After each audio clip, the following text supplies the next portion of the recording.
Hello everybody, it's Anita and Dario from Pasha's Cooking, and we're not cooking together today, but we're kind of cooking together. I'm on the video side of things while Dario is actually doing the cooking, and we're going to be talking about zucchini, which is really important. We're getting things from our garden. Last week we did lavender, and a lot of our details and extra recipes are over at our What Stirring newsletter. So go on over to pashascooking.com and go and subscribe to get lots of great recipe ideas. And Dario, let's go. What are we making today, Chef? So today we're making zucchini scapece, okay, or scapece. Anita's not here because she just went to pick up all these beautiful vegetables from the garden. And this is a very simple condiment, okay? Then you can add to multiple things. The reason why we like this thing is because it's simple and it's versatile. It's good for vegetable. It's just in himself as a garnish. It's good as an antipasto, as a bruschetta on top of a slice of bread. It's great on fish, on meat, and phenomenal on pasta. When you come home, the last thing you want to do is going around and running around. You take your escabeche jar out of the fridge, you let it rest on the counter for 15-20 minutes, you boil your pasta, a little bit of olive oil, escabeche, some parmigiano or pecorino, or if you want some chicken or fish. So the first thing you're going to do, you're going to slice the zucchini very thin, okay? There are two ways you can do it. You can deep fry them on a pot of vegetable oil or grapeseed oil. You bring the oil to temperature 325 degrees if you have a thermometer. You slice the zucchini and you basically fry the zucchini in small little batches. Want the zucchini just to have a little bit of color, you transfer them to a plate lined with a paper towel. What we've done, because we are fortunate and Cuisine was gentle enough to give us this beautiful gift. It's a 5-in-1 too, which is it's a really 5-in-1. neat. Yeah. So we actually hair fry our zucchini. So we slice the zucchini very thin, put them in this little beautiful grate. We put them in a the air fryer mode. Air fryer mode, thank you. 400 degrees to start for the first 10 minutes, and then we lower it down to 325 degrees for the last 2 or 3 minutes. So altogether you're looking about 12 to 13 minutes of frying. Really quick, but also very, very healthy. We drizzle with olive oil, and off they go. Arrivederci. It's so easy. This has been such a great tool to work with, and I know a lot of people, they have air fryers and other things that are a little bit healthier. Right. But Chef, you can also do it in the frying pan too if you wanted to. Just a little bit of oil. You can.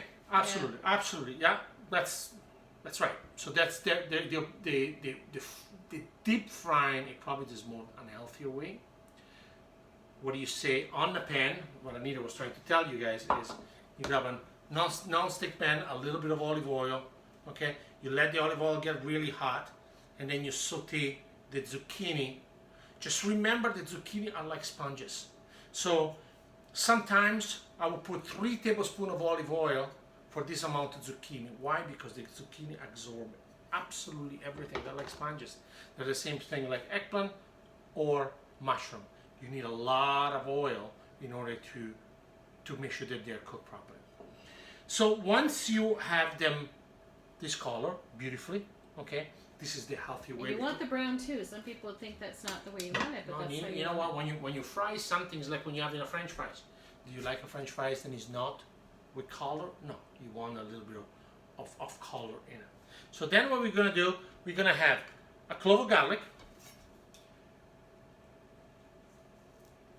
Okay, we are removing the center of the garlic. Obviously, we always know why we take it out, because a lot of the bitterness of the garlic is sitting right into the germ, the center part right here, and give you all the heartburns and the hard to digest. Okay, and then what we are going to do, we're gonna cut them very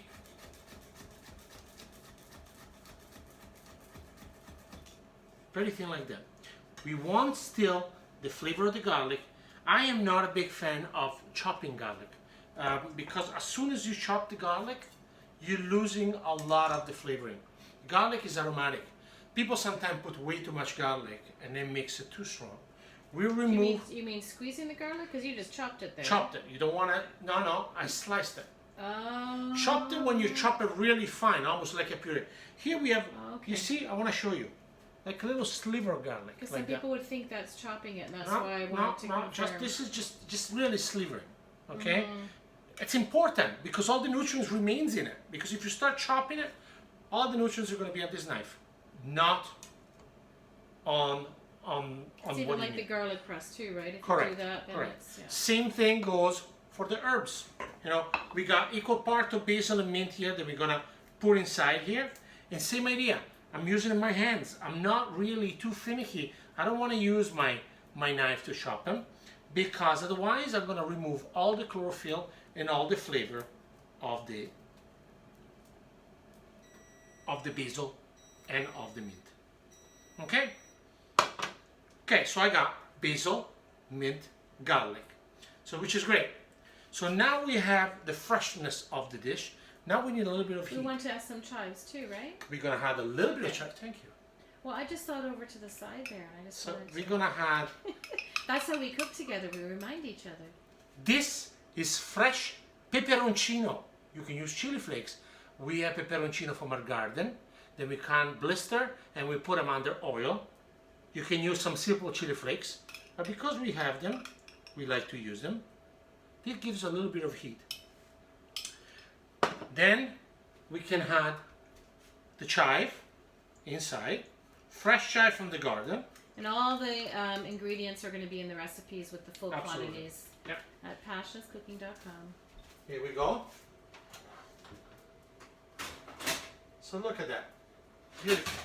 We got all our job done. This is how easy this thing is. And that's for a second batch, right? We can do them all together right now. Oh, okay. You know, it's almost television proof.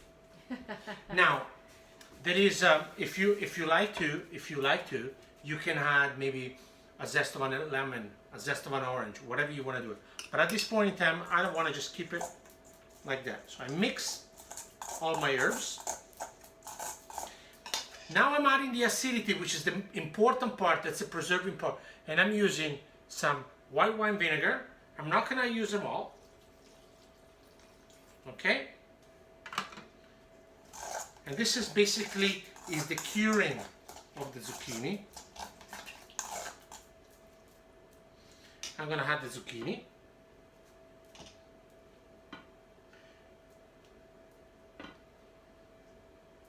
It's absolutely delicious. I mean, I love this on a crusty bread.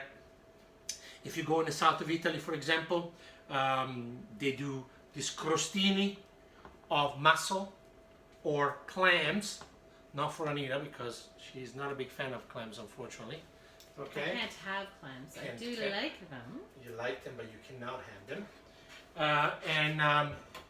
And serve them with a little bit of scapece. This is very much of a Mediterranean type of dish. So here we go. See, look at the beautiful. This is what we love, Mediterranean. Look at the beautiful. That's Mediterranean lifestyle. And I gotta admit, this is the first time I've had this, so I'm kind of excited to try it. And the best thing about this, but look how perfect they are. You know, they're cooked. They maintain their color. This is the good thing sometimes if you have a air fryer to do them, because it really keeps everything in it. It keeps all the nutrients. We haven't lost a lot of the nutrients here. Sometimes when you fry, if you don't, you need to stay on top of it. Okay, you need to make sure then you don't walk away from it. So the last thing I'm going to do, I'm going to add, of course, some salt.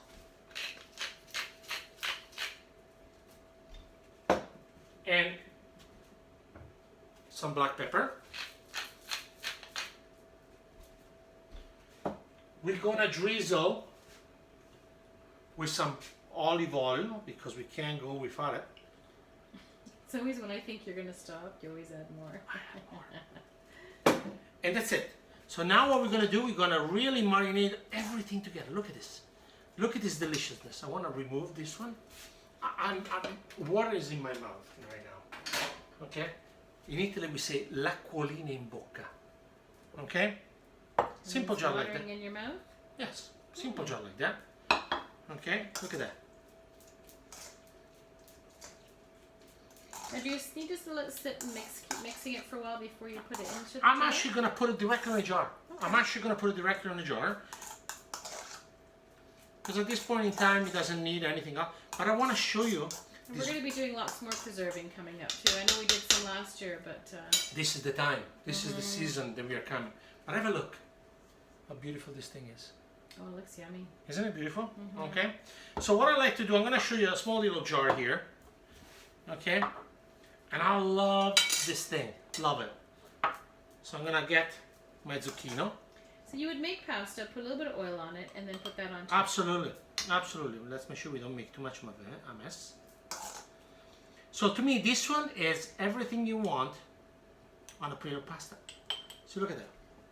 Then Could you serve it on toast too? Absolutely. Some beautiful rye bread, if you have it. You know what is great also? If you want a showcase to your guest, if they're coming overnight, well, not right now, unfortunately, on smoked salmon. Oh, If you have a toasted bagel, some sourdough bread. Again, my mouth is watering here.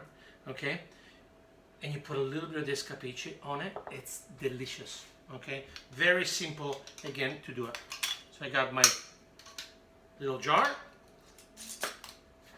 Press it. Arrivederci aroma. Look at that.